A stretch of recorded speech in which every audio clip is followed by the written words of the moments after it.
এতিয়া চাওক আমাৰ গৌৰীপুৰ সমষ্টিৰ বৰাইবাৰী গাঁও পঞ্চায়তৰ অন্তৰ্গত বৰাইবাৰী পাৰ্ট 5 যোনটো আমাৰ খণ্ড আছে,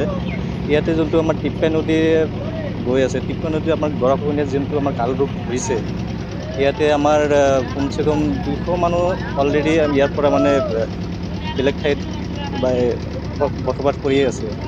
গৰাখহনীয়া যেনেকে হৈ আছে, যেনেকে কাল ৰূপ ধৰিছে, এতিয়া আমাৰ কমচে কম আমাৰ 50-60টা ঘৰ এতিয়া গৰাখহনীয়াৰ একদম নিয়াৰেষ্ট আছে। আমি এতিয়া মাননীয় আমাৰ জলসম্পদ বিভাগৰ যোনটো মন্ত্ৰী আছে, সুশান্ত বৰগোহাঁই ডাঙৰীয়াৰ ৰিকুৱেষ্ট কৰিম, অনুৰোধ জনাম যে আমাৰ এইটো অনতিপলমে আপুনি আপোনাৰ এই নিউজৰ হেৰিত যদি সুশান্ত বৰগোহাঁই ডাঙৰীয়া যদি চায়, তেতিয়াহ'লে আমাৰ যোনটো আমাৰ DC ডাঙৰীয়া আছে, DC ডাঙৰীয়াক অনতিপলমে জনাই কিনে আমাৰ প্ৰটেকশ্যনৰ যোনটো জিঅ' বেগৰ প্ৰটেকশ্যন যদি দিয়ে, আমি তেতিয়াহ'লে আমি ইয়াতে থকাৰ মানে হেৰি আছে। এইখিনি কৈ মই